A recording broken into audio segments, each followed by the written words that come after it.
JP study commerce and English Guruji channel में स्वागत है। पिछले वीडियो में हमने क्वेश्चन नंबर 11 तक के क्वेश्चन को हल किया था, 10वां और 11वां को। आज हम हल करेंगे क्वेश्चन नंबर 12 और 13 को।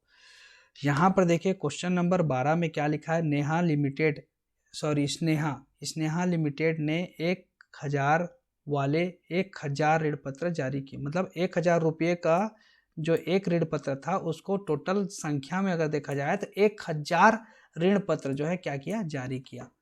200 रुपये आवेदन पर, 200 रुपये आवेदन पर, 300 रुपये जो है आवंटन पर। क्या पर? आवंटन। लेकिन इस 300 रुपये में 100 रुपये जो है क्या का शामिल है, प्रीमियम का शामिल है। ठीक है, 100 रुपये किसका शामिल, प्रीमियम का।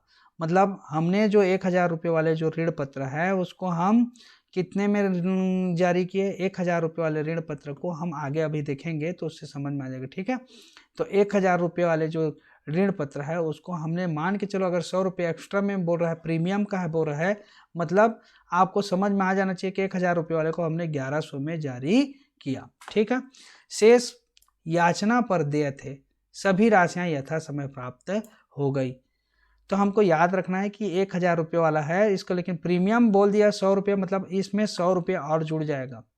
तो 1000 प्लस 100 कितना हो गया, 1100। 1100 में जारी किया। ठीक है, कितने ऋण पत्र जारी किए, तो 1000, संख्या उसके कितने थे, 1000। ठीक, 200 रुपये आवेदन पर, 300 रुपये आवंटन पर, तो जो बचेगा वो याचना पर होगा।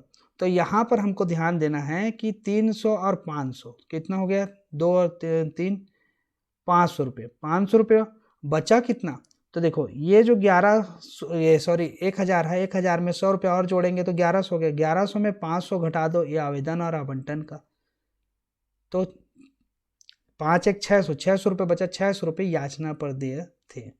या फिर आप ऐसे भी कैलकुलेशन कर सकते हैं कि 200 रुपये आवंटन पर और इसमें 100 रुपये प्रीमियम का, तो 200 और इधर 200 आवेदन का, तो 2 2 400 बचा कितना 1000 में, मतलब 600 रुपये बच गया। तो 600 रुपये याचना पर। ठीक है, चलो आगे बढ़ते हैं। तो 12वां नंबर का क्वेश्चन में क्या होगा, पहला तो हमको देखना है कि एक आवेदन की पंजी प्रविष्टि होगी और दूसरा आवंटन। तो आवेदन का 2 पंजी प्रविष्टि, आवंटन का 2 पंजी प्रविष्टि, और याचना में क्या है, प्रथम द्वितीय तृतीय ऐसा कुछ लिखा है, नहीं लिखा है, केवल शेष याचना पर दे, मतलब प्रथम और अंतिम याचना रहेगा। ठीक है, प्रथम और अंतिम याचना करके केवल एक, तो इसका 2 पंजी प्रश्न, मतलब 2 2 4 और 2 6 एंट्री होगा। ठीक है, 6 एंट्री। यहाँ पर देखिए, बैंक खाता विकलन ऋण पत्र आवेदन खाता से 1000 ऋण पत्र पर 200 रुपये प्रति आवेदन राशि जो है क्या हुए, प्राप्त हुए। तो 1000 गुणित 200 करेंगे तो कितना हो जाएगा, यहाँ पे 3 शून्य, यहाँ पे 2 शून्य, टोटल हो गया 5 शून्य, 2 एकम 2, मतलब 2 लाख रुपए। कितना हो गया, 2 लाख। तो 1000 ऋण पत्र पर 200 रुपये प्रति आवेदन प्राप्त हुए राशि। ठीक है, तो 2 लाख रुपए प्राप्त हुए आवेदन पर। अब इस आवेदन की राशि को हम क्या करेंगे, ऋण पत्र खाते में ट्रांसफर कर देंगे। तो ऋण पत्र आवेदन खाता विकलन ऋण पत्र खाता से 2 लाख रुपए। ठीक है, उसके बाद उस ऋण पत्र की राशि का तो हमने ऋण पत्र खाते में डाल दिया आवेदन की राशि को। अब आवंटन पर, तो ऋण पत्र आवंटन खाता विकलन ऋण पत्र खाता से प्रतिभूति प्रीमियम खाता से, यहाँ पे प्रीमियम बस लिख दिए हैं, प्रीमियम खाता, प्रतिभूति प्रीमियम खाता से। ठीक है, तो यहाँ पर क्या हो जाएगा, ऋण पत्र आवंटन खाता विकलन ऋण पत्र खाता से प्रतिभूति प्रीमियम खाता से। क्लियर। तो यहाँ पे हमको कैलकुलेशन में ध्यान देना है, कैलकुलेशन में राशि कितना है, तो 300 रुपये। कितना है, 300 रुपये, जिसमें से 100 रुपये जो है यहाँ पे प्रश्न में दिया हुआ है 300 रुपये। 300 रुपये में 100 रुपये क्या क्या है, प्रीमियम का है। तो 100 गुणित 1000 करेंगे, क्योंकि यहाँ पर ऋण पत्र 1000 जारी किया है, तो 100 गुणित 1000 वो प्रीमियम की राशि हो गया। कितना, 100 गुणित 1000 करेंगे तो 1 लाख रुपये प्रीमियम का, और 200 गुणित 1000 करेंगे तो 2 लाख रुपये आपका आवंटन का राशि है। ठीक है, तो उसी को हमने लिखा यहाँ पर कि टोटल जो है ऋण पत्र खाता से करके लिख देंगे 2 लाख, और प्रतिभूति प्रीमियम खाता से करके लिख देंगे 1 लाख। तो 1 लाख जो है प्रीमियम का राशि। ठीक है, और ये कैसे आया, 1 लाख कैसे आया, तो 1000 जो ऋण पत्र जारी किए हैं उसमें 100 रुपये के हिसाब से लिए हैं 1 से, तो 100 गुणित 1000 करेंगे तो 1 लाख, और यहाँ पर 100 गुणित नहीं, हाँ 100 गुणित 1000। ठीक है, और उसके बाद यहाँ पर टोटल जो 1000 संख्या है ऋण पत्र का 1000 गुणित 200 कर दो तो आ जाएगा हमारा 2 लाख। तो दोनों को मिला देंगे तो कितना हो गया, 3 लाख हो गया। कुल राशि जो प्राप्त होगी वो 3 लाख होगी। बैंक खाता विकलन ऋण पत्र आवंटन खाता से 3 लाख 3 लाख, ठीक है, आवंटन की राशि प्राप्त होने पर। तीसरा में है प्रथम और ऋण पत्र प्रथम और अंतिम याचना खाता विकलन ऋण पत्र खाता से प्रथम और अंतिम याचना की राशि देय होने पर 6 लाख। यहाँ पर भी 6 लाख। ये कैसे हुआ, क्योंकि जो बचा था, कितना बचा था, 600 रुपये बचा था। कितना बचा था, 600। तो 600 गुणित आप कर दीजिए कितना, 600 गुणित 1000 करेंगे तो 600 गुणित अगर 1000 करेंगे तो आ जाएगा हमारा कितना आ जाएगा, 600 गुणित 1000 करने पे 6 लाख रुपए, ठीक है। तो ये 6 लाख रुपए जो है प्रथम और अंतिम याचना की राशि है, ठीक है। तो ऋण पत्र प्रथम और अंतिम याचना खाता विकलन ऋण पत्र खाता से, अब यहाँ हम लिख देंगे बैंक खाता विकलन ऋण पत्र प्रथम और अंतिम याचना खाता से 6 लाख जो राशि मिला उसका, ठीक है। तो इस प्रकार से जो है क्वेश्चन नंबर 12 जो है बनेगा। क्वेश्चन नंबर 13 को देखिए।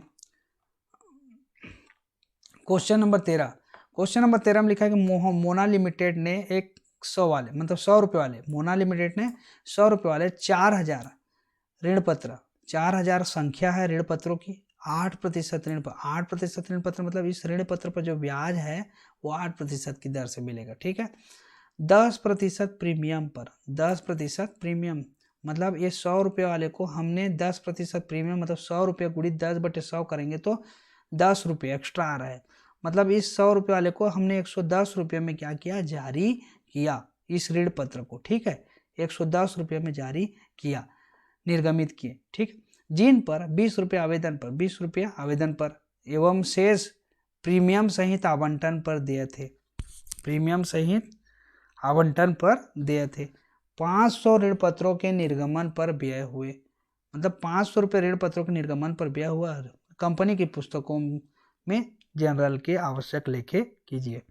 अब हमको ध्यान देने वाली बात यह है कि हमको यहाँ पर आवेदन पर 20 रुपया और बाकी जो है आवंटन पर देय थे। याचना की कहीं पर भी उल्लेख नहीं है, मतलब याचना में राशि नहीं मिला, केवल आवेदन और आवंटन में ही राशि पूरा प्राप्त हो गया। और जो ऋण पत्र का निर्गमन किए तो उसमें हमको खर्चा जो आया वो है 500 रुपया। ये नया चीज जुड़ा है, ठीक है। अब हम चलते हैं 11, 12 और ये 13। तो हम सबसे पहले आवेदन के लिए लिखेंगे बैंक खाता विकलन 8% ऋण पत्र आवेदन खाता से राशि मिला। तो कितना मिला, कितना टोटल ऋण पत्र था, तो जो टोटल ऋण पत्र था उसको देखेंगे हम, प्रश्न में दिया हुआ है, प्रश्न को आप ध्यान से देखिए। कितना था, 4000, कितना था 4000, ठीक है। ऋण पत्र कितने थे 4000 और 20 रुपये आवेदन पर, कितना 20 रुपये आवेदन पर, तो 4 दूने 8, कितना हो जाएगा 80,000, कितना हो जाएगा 80। ये से 20 का गुणा करेंगे 4000 से तो कितना हो जाएगा 80,000, ठीक है। तो 80,000 आवेदन पर, तो हम यहाँ पर लिख देंगे 80,000 ये, और यहाँ पर भी 80। यहाँ पे ये जो है मेरे स्टूडेंट है उसने लिखने में गलती की है, 4000 है ना, आपको ध्यान रखना है 4000, ठीक।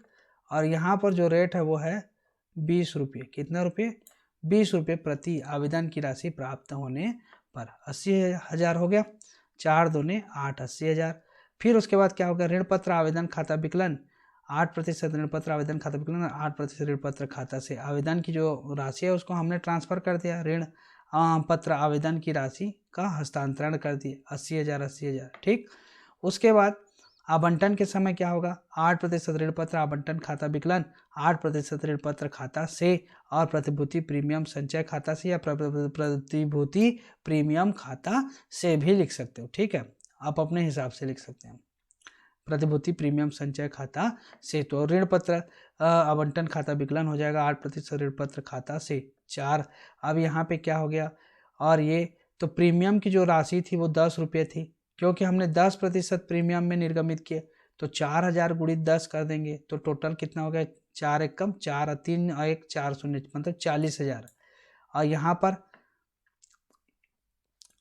जो शेष राशि थी, यहाँ पर से क्वेश्चन से समझते हैं, क्वेश्चन से समझना जरूरी है। क्या बोल रहा है कि 20 रुपये आवेदन पर, अब बाकी जो है आवंटन पर, तो हमने जो 100 रुपये वाले को कितने में निर्गमित किया, 110 रुपये में 10 रुपये प्रीमियम सहित। तो आवेदन पर तो हमको किसी प्रकार का प्रीमियम नहीं मिला, तो हमने केवल डायरेक्ट लिख दिया आवेदन बैंक खाता विकलन आवेदन खाता से करके, ठीक है।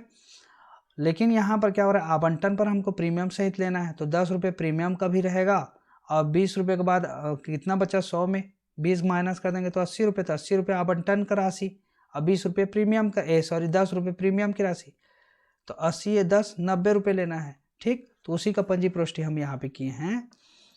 क्या होगा यहाँ पर देखिए, 10 रुपये प्रीमियम की तो 4000 गुणित 10 कर दिए, प्रतिभूति प्रीमियम संचय खाता से करके 40,000, 80 रुपया आवंटन का राशि तो 4000 गुणित 80 तो 4 अट्ठे 32, 3,20,000 रुपये हो गया, ठीक है। 4 अट्ठे 32, 3 1 4 0 मतलब 3,20,000, ठीक है।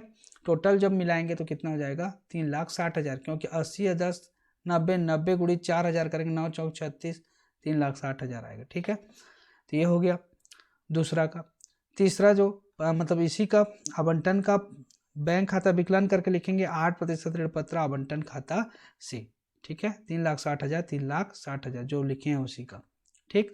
और लिखा है कि ऋण पत्र के निर्गमन पर हमारा क्या हुआ, खर्च हुआ 500 रुपये, तो हम लिख देंगे ऋण पत्र व्यय पर निर्गमन खाता विकलन बैंक खाता से, क्योंकि बैंक से पेमेंट करेंगे, तो ऋण पत्र व्यय पर निर्गमन खाता विकलन बैंक खाता से ऋण पत्र के निर्गमन पर व्यय होने पर, ठीक है।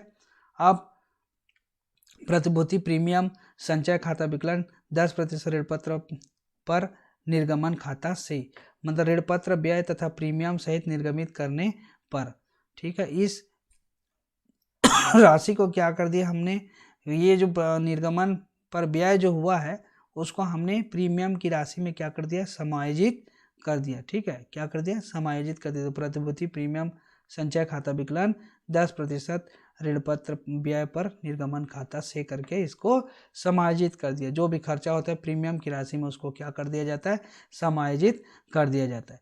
तो क्वेश्चन नंबर जो 13 है, क्वेश्चन नंबर 13 इस प्रकार से बनेगा। 12 और 13 ये दोनों को इस वीडियो में आपने देख लिया। क्वेश्चन नंबर 14 को हम जो है जिसमें लिखा है कि बट्टे पर निर्गमन ऋण पत्रों का निर्गमन, इसको नेक्स्ट में आपको बताएंगे नेक्स्ट वीडियो में कि किस प्रकार से बनेगा, ठीक है।